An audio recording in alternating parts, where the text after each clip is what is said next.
Hello chess friends and welcome to Azadov's chess channel and welcome to the TCEC season 15 super final. So finally we get again the clash between Lila C0 and Stockfish, and I think Lila is searching for some revenge in this final because Lila played very aggressively, had some completely winning games, I think, in the previous rounds. So today I wanted to show you a game from round 10 in which Lila C0, I think, really left Stockfish without counterplay in this so-called Taimanov variation of the Benoni defense.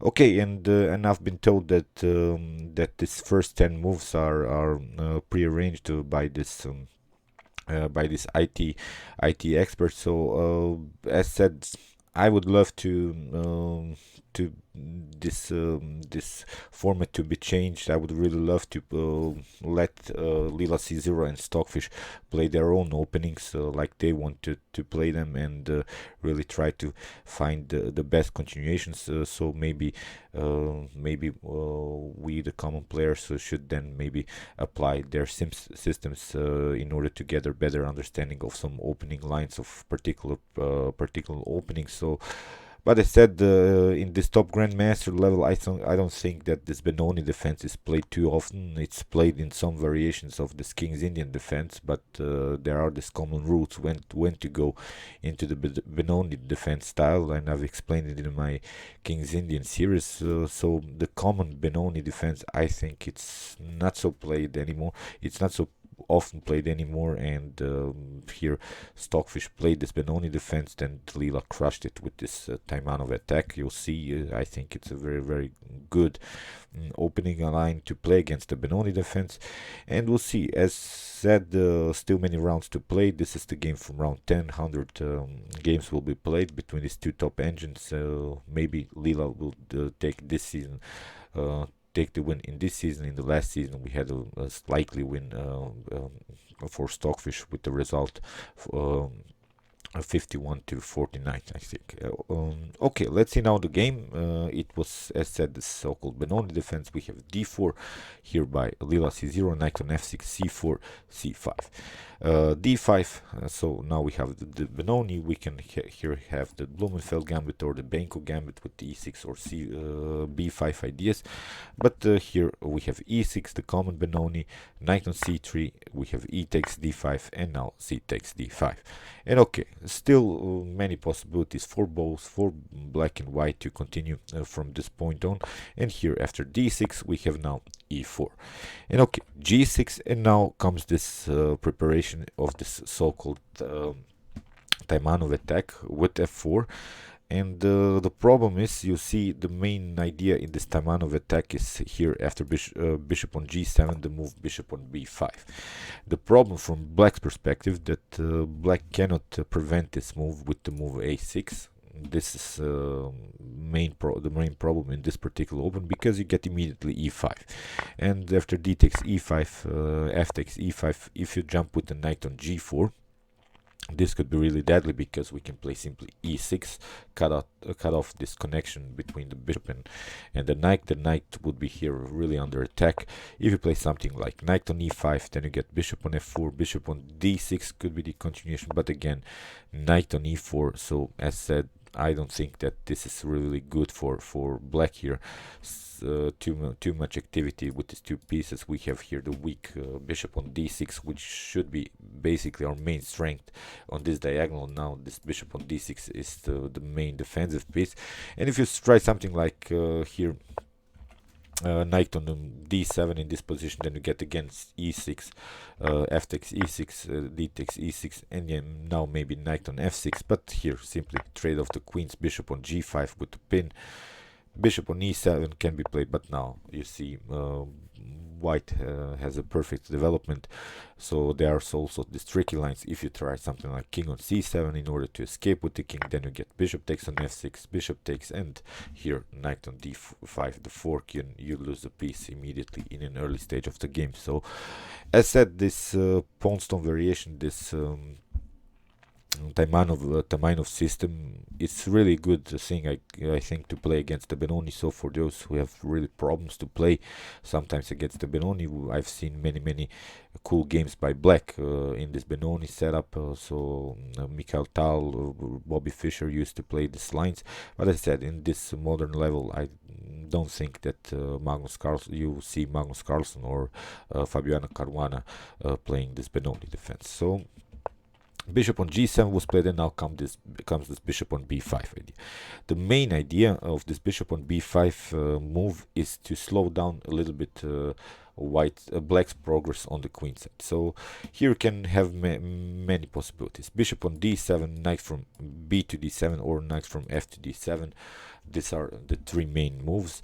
Whatever you make, I think bishop on d7, we can play simply the move a4.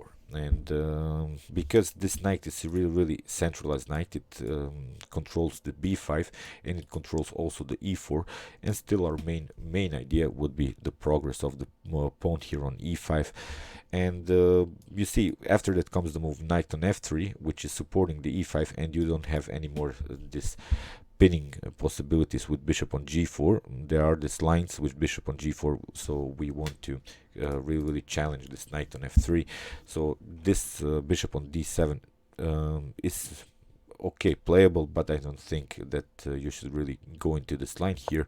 Stockfish decides to go knight from f to d7, and this leaves also now black a little bit of flexibility in the game. We can play maybe in some occasions the move f5. We can kick away the bishop with moves a6, and then after that make some progress with b5. So you see black has sort of coordinated all of his pieces on the queen side here, and we'll try a queen side assault with his pawns a6 and b5. Then after that maybe c4, b4, and similar ideas, which could really open maybe this diagonal for this bishop. So as these are his common ideas, but you see in this top engine level, this is nearly played like this common Benoni games that I've seen so far. This is really something else. They're playing this deep calculations, even this game, although the Benoni is always sort of a tactical game. You see really a nice positional approach by Lila in this game. So here a4 was played. As said, that this is the main idea, to slow a little bit black's progress on the queen side. So you see a6 b5 is not possible because we are preventing it, because we have this a pawn and the knight on c3, which are controlling this important b5 square.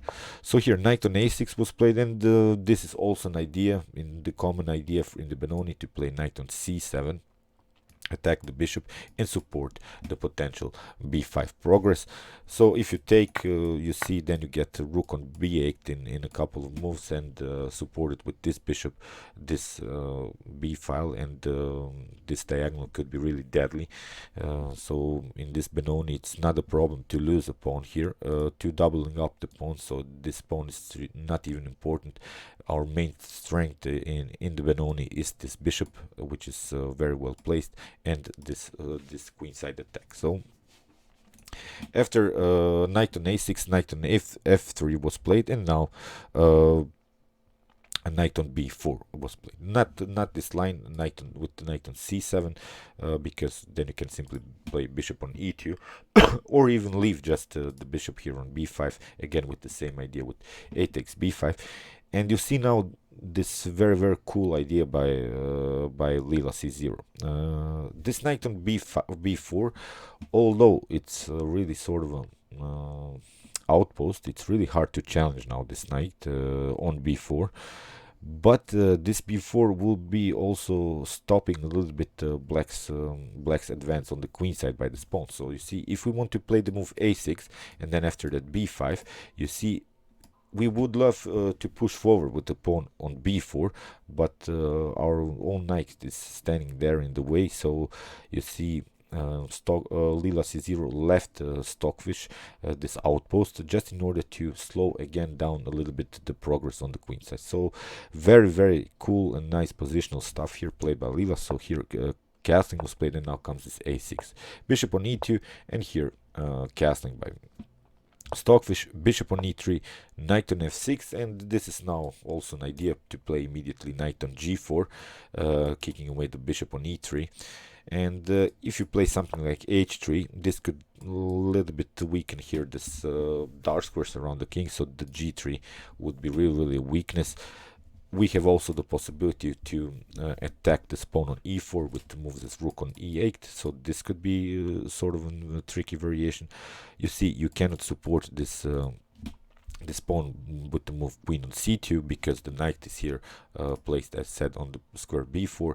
So that's why here the best move, of course, is knight on d2, supporting this important e4, and also preparing ideas as knight on c4, because when you play as white against the Benoni, the d6 pawn or the d6 square is sort of a position where you should crack your opponent in the Benoni with potential e5 moves. But okay, it has to be prepared. You shouldn't rush into it. You should really play slowly and positionally and prepare this e5.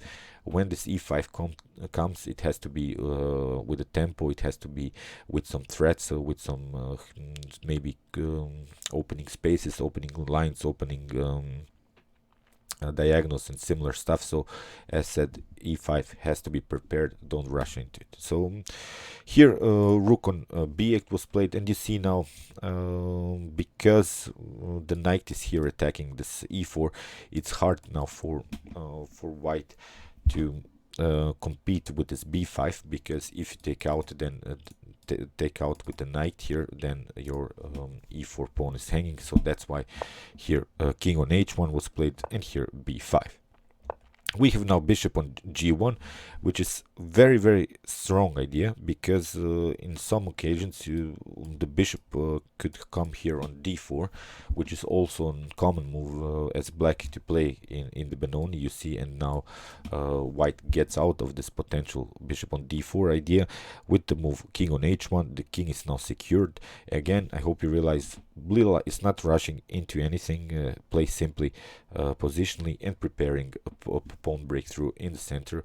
But of course we have to solve first the problems on the queen side. So you see here b takes a4 doesn't bring you so much. You lost your connection between the pawns, so you lost your pawn storm because your three pawns were connected. So we can simply take out here the pawn with the rook or with the knight, it doesn't matter, and play simply on this weakness on this pawn on a6. So that's why here c4 was played, and you see now how tricky this opening line was by Lila. Now the knight is really standing in the way. We would love now to play the move here b4 and kick away this knight on c3, but you see now it's not possible.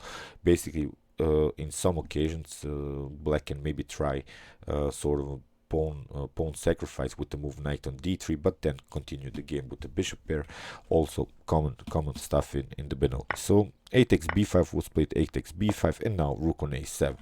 Very cool move, also so supported here by the bishop. So this rook cannot be attacked by a minor piece, so it cannot be attacked by a knight or maybe a bishop. So it means it has already created a huge space advantage on the queen side.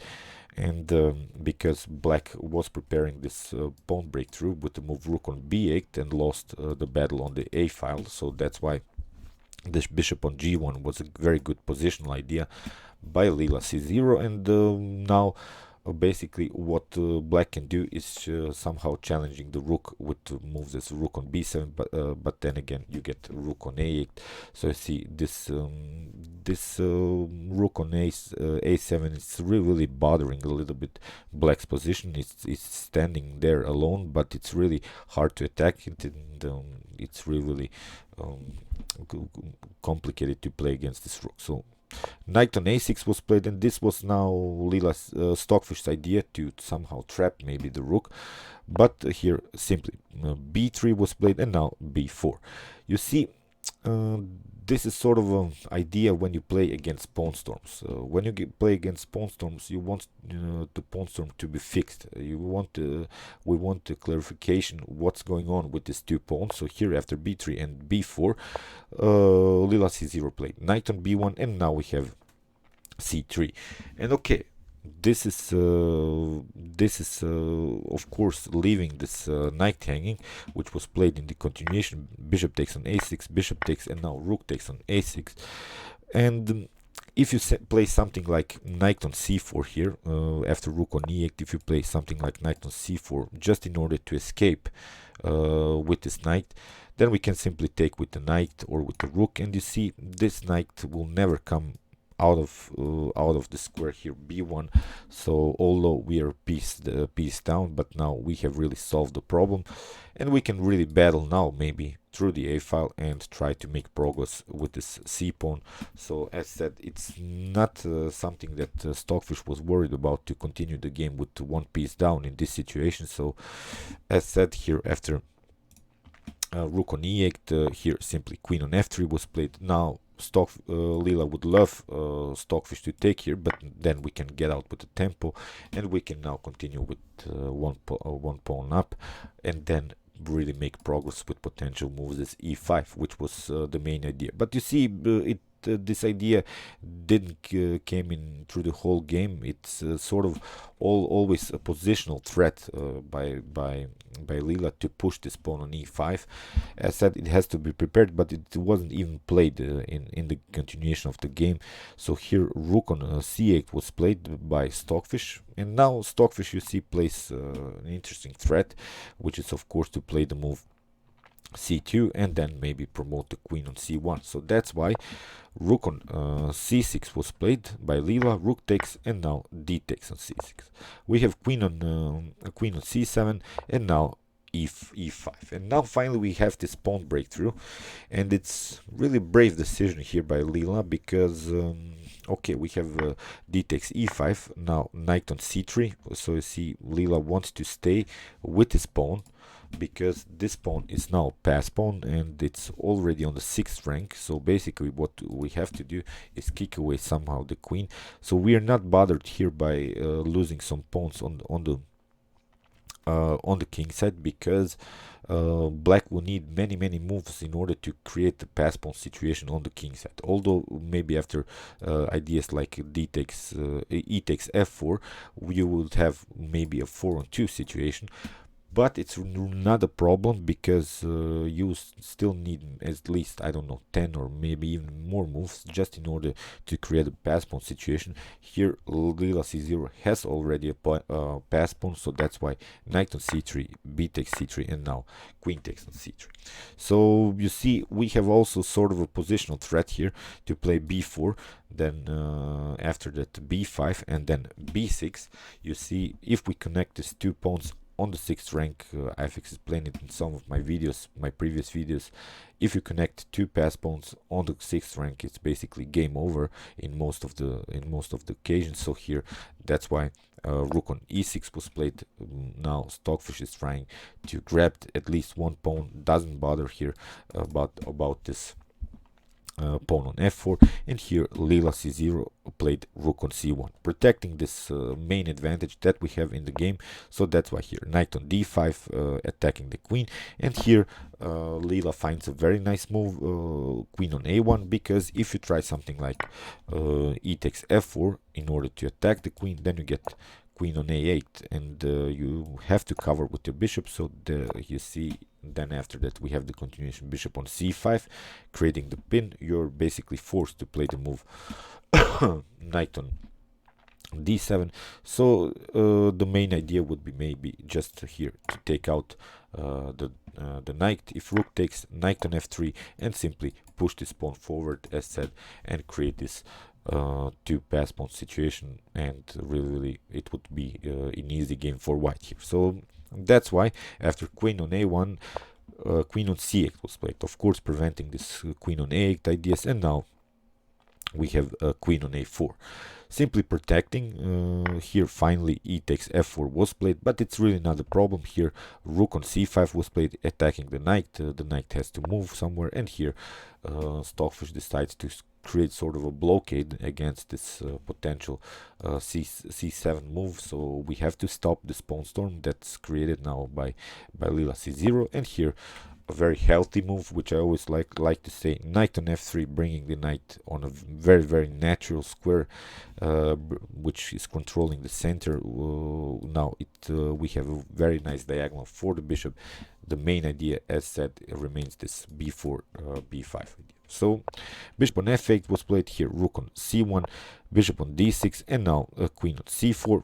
Queen on a6 was played, and now queen takes, knight takes on a6, and now Lila finds again a very nice move, b4. So as said, this is the main idea. So if it's the main idea, we should always calculate this main idea if it's possible. So you see, the main idea here is if bishop takes or knight takes, we can really push this pawn forward and grab a piece here, because this square c7 was attacked twice by the bishop and the knight, and we want to deflect one of these pieces from the defense of this square on c7. So that's why bishop on b4, and now you see c7, knight takes, and here rook takes on c7, and now we have a very interesting situation. We have piece for two pawns, but the problem is that the pawns are all on the same side. So from a human perspective, it would be really hard to win this endgame. But of course, these top engines are creating the best moves in these types of lines. So here h6 was played. Now rook on c4, attacking the bishop on d6, rook on a4, king on g7, and now rook on a4. We're a little bit waiting here, black to do something. So here king on f6 was played. Now finally bishop on d4, here king on e7 was played. Now bishop on g7, h5, here bishop on h6. This is very important because we want to grab another pawn here, rook on e2, and now bishop on g5, king on f8, and here king on g1, bishop on c5 first was played, but now king on h2.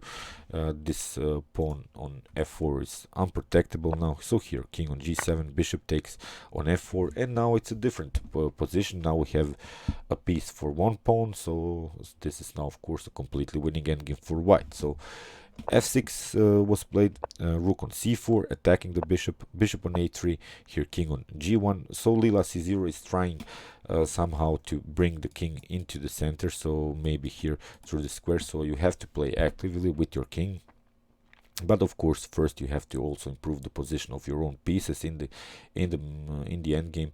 And the problem from black's perspective is here that you cannot push the pawn g5. It would be very cool for black if we could get rid of all of these pawns on the board, and then maybe continue the endgame with maybe a rook and a bishop against a rook and a bishop and a knight, which could be a draw. But when there are still some pawns on the board, there are always these threats that we can play and promote the queen some pawns. So as said, you see, if you play something like f5, this could really cement the position, because now it's basically impossible to push the pawn on g5 anymore. So g5 is impossible anyway. So you still see perfect endgame here by Lila c0, restricting all of this possible pawn breakthroughs for Stockfish, and that's why here king on f7 was played. Now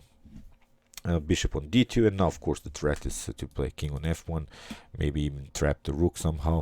But here bishop on f8, king on f1, rook on e6, rook on c7, now rook on e7, but now again rook on c7, and here rook on a7, bishop on c3, and you see again some dangerous stuff. So Lila is attacking another pawn. It has to be protected with moves. Bishop on e7, rook on b6. Oh, now we have rook on c7, and now bishop on e1. So it's now, as said, the main idea is somehow to bring the king towards the center, and you of course protect somehow with the bishop and the knight this potential checks by the rook on the c file. Rook on c1 was played here. Rook on B7, and here king on E8. Maybe a better move for black would have been somehow to try some pinning ideas with moves as bishop in B4, which is not possible so far, to simplify somehow the position. But I said it's basically game over. Still many moves have to be played, but it's really completely winning endgame here for Lila C0. King on E8 was played now. Rook on A7, rook on B1, now king on E2. Now finally we're bringing the king towards the center. Rook on B2, we have now, you see this move, bishop on D2, we are protecting from this potential checks. Rook on B3, cutting off this potential king moves on the third and fourth rank. Rook on A2, bishop on A3 was played, bishop on E3, bishop on B2, now knight on E1, king on F7, knight on D3. So you see now we have a perfect control of the center with these two pawns, two pieces. Bishop on A3, rook on A1 was played, now king on E6, and now bishop on C1. Now finally we want to trade off these bishops because we have progress with the king so far very well. Now the king can really go into the game through the square E3 and E4, bishop on D6, and now rook on A6, creating the spin. King on D7 was played. Now finally bishop on B2, attacking this pawn. So that's why here finally we provoked this potential pawn moves, and now it's a whole different position because now black has played the move F5, and you see there's no way that black is going to be to push this pawn on B5 anymore, because this pawn on G5, pardon me, this pawn on H4 is advanced. So as said, this is the position that Lila was searching for in the endgame. Now bishop on C1, rook on B5 was played, rook on A4, rook on B6, bishop on E3, attacking the rook, rook on C6, bishop on F4. Now finally we are trying to trade off these bishops. Bishop takes and knight takes on F4, and here king on E7, king on F2, king on F6. Now knight on H3, rook on B6, king on G1, king on E7, knight on G5, and here king on F6. And in this position black resigned because there are the threats here. Of course we can maybe try even ideas like rook on F7, but our main idea would be basically to bring the knight here on F4, play the move E3, and somehow attack this pawn, creating sort of a fixed position. So as said, this is completely winning endgame here for white. We have still this weak pawn on G6, so it can always be attacked by the knight. So as said, our main idea is to push the knight on F4 and through the third rank, really attacking this weakness on G6. Okay, we'll see what's in the continuation of this series. I think it's will be tough again and a slightly win for Lila or for Stockfish. We'll see what's going on in the continuation. So I'm really looking forward that, especially when some of this top engines is played D4, which is always helping me in order to get a better preparation to play against some openings and some opening lines. So as said, I'm really excited. I hope you also enjoy this game. So meanwhile, you can watch my other commented chess games by the top engines, and you can also watch my best chess games of all time if you want to see regular affairs and their best chess games that have been ever played in chess history.